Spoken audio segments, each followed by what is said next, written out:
action. Assalamualaikum teman-teman, apa kabar? Semoga sehat selalu ya. Lama banget ya aku nggak ngonten. Hari ini aku mau reporting apa nih? Janda bolong ya. Ini Andan Sony yang Varigata. Cantik banget ya teman-teman ya. Coraknya bisa dilihat di sini nih. Dia cantik banget. Harganya udah stabil banget.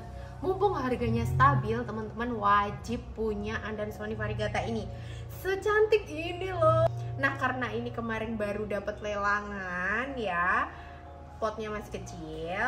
Hari ini aku mau reporting ke pot yang lebih besaran dikit. Buat apa? Buat agar akarnya itu bisa mengembang lebih banyak lagi, teman-teman. Bisa dilihat di sini nih. Coba teman-teman kesini dah. Tuh, bisa dilihat di sini karena di setiap ruas Andan Sony itu akan tumbuh akar kayak gini nih.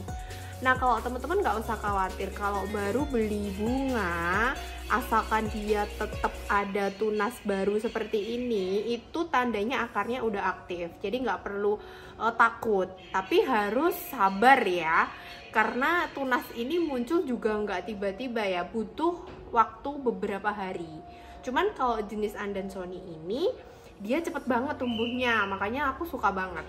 Terus yang kedua, nggak perlu dibuka, nggak apa-apa teman-teman. Cukup lihat daunnya itu seger atau enggak. Kalau daunnya seger, tegak kayak gini, insya Allah itu bunganya masih bagus. Maksudnya dia bawa akar yang sehat. Terus yang kedua, yang paling penting kalau beli tanaman Andan Sony Varigata, teman-teman harus pilih indukan yang bagus. Gimana? Terutama ininya, coraknya gitu ya. Coraknya harus bener-bener pilihan. Karena apa?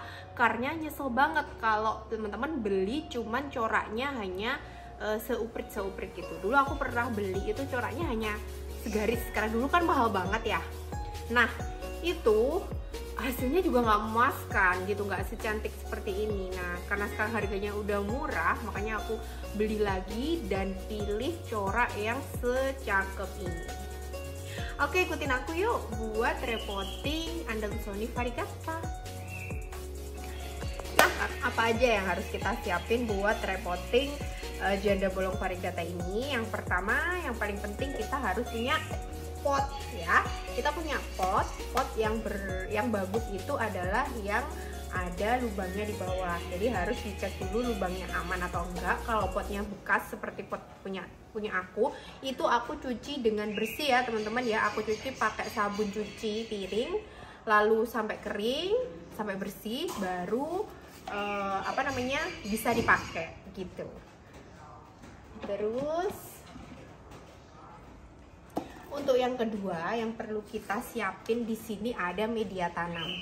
Nah, ini tetap ya takaran seperti yang dulu-dulu ya teman-teman. Kalau aku bikin media tanam itu komposisinya harus lengkap dan pastinya ditambah kompos ya, kompos fragmentasi. Jadi di sini ada sekam bakar, sekam basahnya dikit aja, sekam basahnya.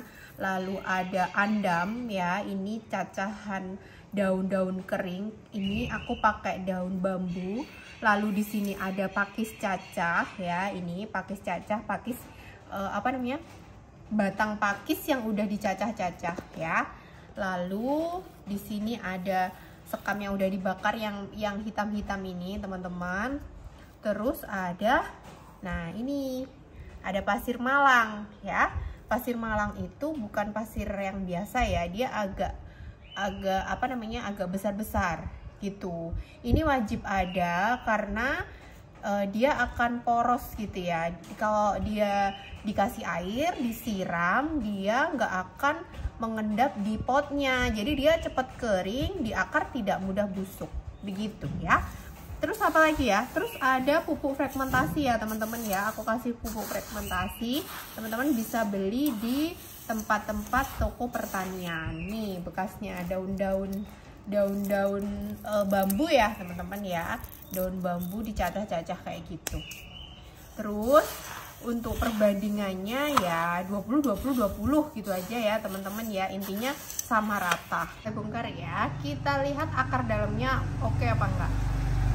Nah, pakai 2 jari kayak gini ya, tutup aja kayak gini teman-teman, baru balikin kayak gini, nggak usah takut. Nah, bisa dilihat ya di sini ya teman-teman ya, akarnya udah banyak, itu udah ada akarnya. Nah, karena akarnya udah banyak, nanti ini nggak aku bongkar ya teman-teman, jadi langsung aku tambahin metan aja ya. Ini komposisinya metan sama plek ketiplek dengan yang aku buat tuh ya. Jadi ada pakis cacahnya juga ya, dan ini selalu aku siram B berapa ya, B1 ya. Oke, karena ini udah full banget ini akar-akarnya, makanya aku langsung aja masukin ke metan ya teman-teman ya. Oke, kita siapin metan dulu, karena di bawah metan itu harus ada pasirnya, apa ini namanya, media tanamnya ya. Kita ambil media tanamnya.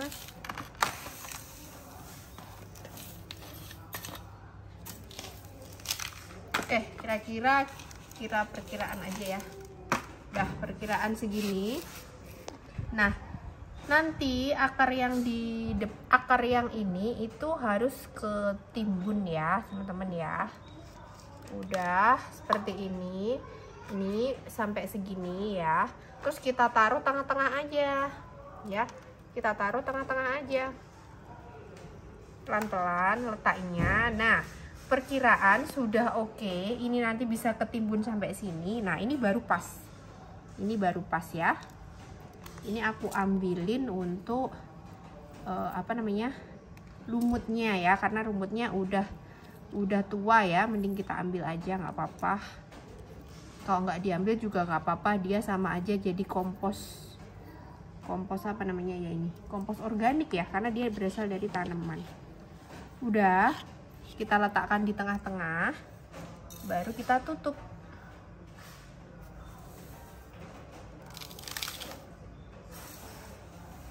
Kita tutup pakai metan semuanya ya.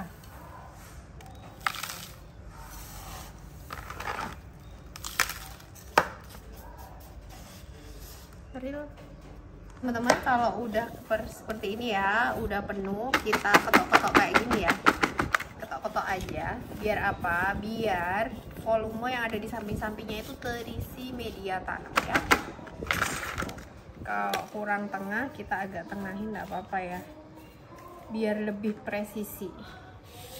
Dah ya, jadi dia bisa lebih maksimal lagi, akarnya bisa sampai ke bawah. Kalau udah seperti ini, nanti kita siram, lalu kita kasih vitamin B1 gitu ya teman-teman ya. Oke, kita tunggu beberapa hari lagi, nanti aku update lagi pertumbuhannya. Nah, ini udah ada daun barunya, ini daun barunya dipastikan mewah sekali ya. Bisa dilihat ini variegatanya sangat cantik sekali teman-teman. Tuh. Ini jenisnya Andansoni lokal ya kalau dibilang ya. Dia variegata lokal karena dia itu bentuk daunnya itu lebih panjang dan lancip. Kalau Jepang itu lebih pendek-pendek gitu teman-teman. Terus lebih kayak tebel gitu. Kalau ini lokal tak yang variegata. Tapi aku lebih suka yang ini karena lebih apa kalau dilihat ya, lebih ramping dan bisa lebih besar lagi daunnya gitu. Kalau dia jadi besar, bisa besar ini daunnya, bisa sampai seginilah ya, sampai ke setelapak tangan. Nah, ini nanti kita siram dulu ya habis ini ya.